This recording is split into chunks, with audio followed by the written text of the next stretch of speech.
तो MP board के class 10th के सभी विद्यार्थी लो जी यहाँ पर देख सकते हैं अर्धवार्षिक परीक्षा 2024-25 के लिए आज सोशल साइंस का पेपर अपन सोल्व करेंगे। सुबह ही आपका पेपर है, कोई दिक्कत नहीं है, ठीक है। आपका 10 दिसंबर के दिन अर्धवार्षिक का जो प्रश्न पत्र है, मैंने हिंदी का जो था 9 तारीख का, वो पूरे का पूरा, ठीक है, आपको पीडीएफ के थ्रू प्रोवाइड भी करा दिया था। जिन बच्चों ने शुल्क दिया था 200 रुपये मात्र चार्ज है बेटा, अर्धवार्षिक प्लस वार्षिक दोनों के लिए मैं तैयारी करवाऊंगा वार्षिक की, ठीक है। अर्धवार्षिक का तो ये मैं आपको देख लीजिए 2 से 3 प्रश्न पत्र दे रहा हूँ, 2 से 3 प्रश्न पत्र उसमें काम हो रहा है। चलिए इन सब बातों को अपन चर्चित कर बाद में करेंगे।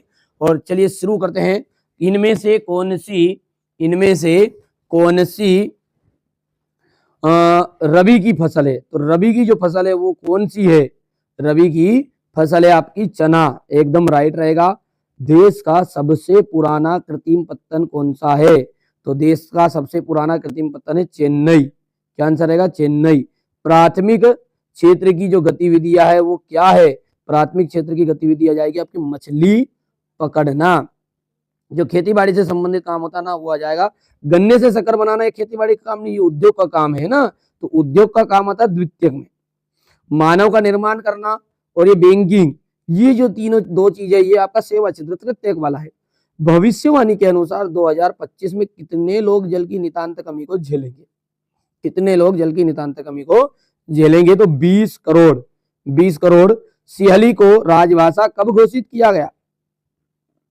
सिहली को राजभाषा जब कब घोषित किया गया था? 1956 में, एकदम राइट आंसर आ जाएगा।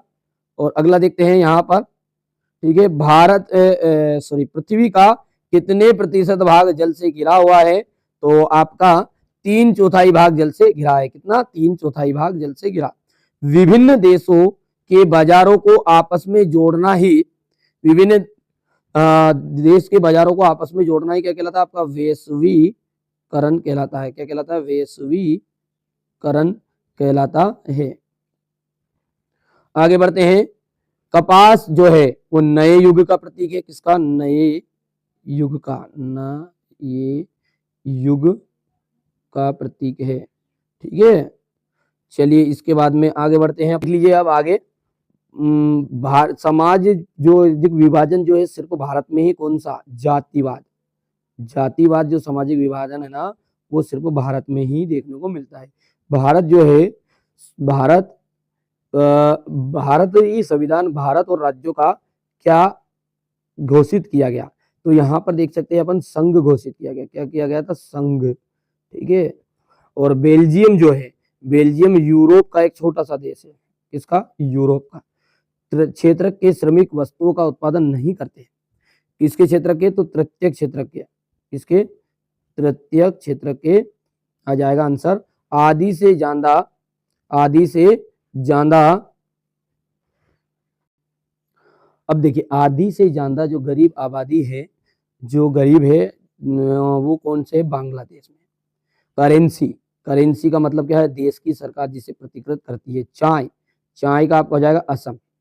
गैर प्रजातंत्री देश, तो गैर प्रजातंत्री देश के अंतर्गत आ जाएगा आपका चीन। और नेपोलियन की हार हुई थी 1815 में। और अंतिम में कांडला, कांडला का आपको मिलान होता था गुजरात से। अब है अपना यहाँ पर एक वाक्य में उत्तर। हवाई जहाज, बर्तन व तार बनाने में किस धातु का प्रयोग किया जाता है? एल्यूमिनियम का प्रयोग किया जाता है। किसका? एल्यूमिनियम,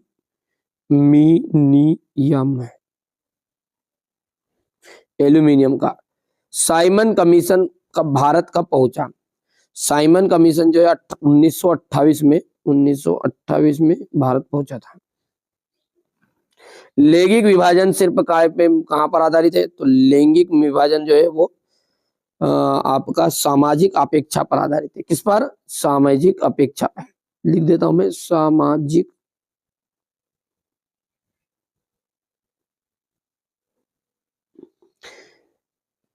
बेल्जियम की राजधानी लिख बताइए। बेल्जियम की राजधानी ब्रुसेल्स। क्या जाएगा? ब्रुसेल्स।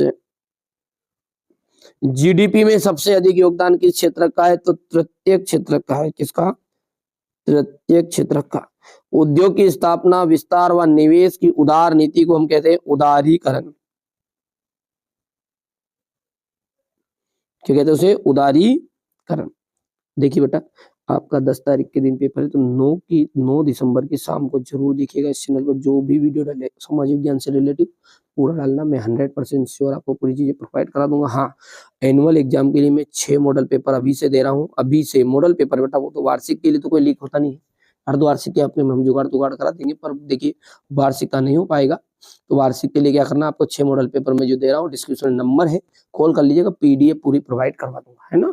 जरूर जरूर, है ना, अभी मौका है, बाद में इसका मैं चार्ज बहुत ज्यादा बढ़ाने वाला हूँ, क्योंकि जो बच्चे अभी जुड़ेंगे वो अर्धवार्षिक का भी पालेंगे प्लस वार्षिक का भी पालेंगे। चलिए आगे बढ़ते हैं।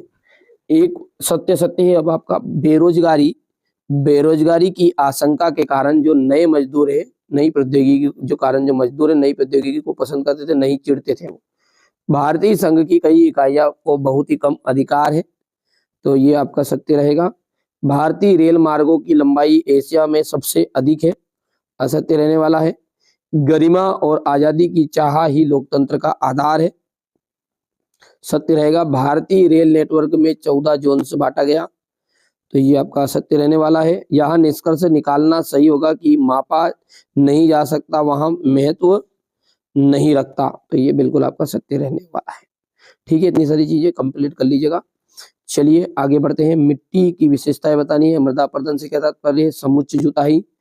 देख सकते हैं आप, जलोढ़ मिट्टी की विशेषताएं बतानी, प्रारंभिक जीविका निर्भर कृषि, और भारत में उगाई जाने वाली रेशेदार फसलें, आधारभूत उद्योग से क्या से, वायु प्रदूषण को नियंत्रित करने के उपाय, एजेंडा 21 रबी खरीफ की फसलों का उदाहरण सहित बताना है। भारत में पाई जाने वाली लौह अयस्क की 4 पेटियां मत लिखिए। भारत में मैनचेस्टर से आए बुनकरों को किन किन समस्या का सामना करना पड़ा। कार्नल लॉ को समाप्त करने के लिए ब्रिटिश सरकार के प्रभाव बताइए। भारतीय अर्थव्यवस्था के महामंदी का प्रभाव। प्रथम विश्व युद्ध के समय भारत का औद्योगिक उत्पादन क्यों बढ़ा, औद्योगिक मजदूरों से क्या से है। मुद्रण संस्कृति ने भारत में राष्ट्रवाद का विकास में क्या मदद की। कंपोजिटर गेली क्या है।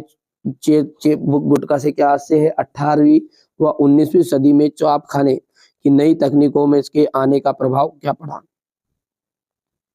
ठीक है, गुटेनबर्ग कौन था।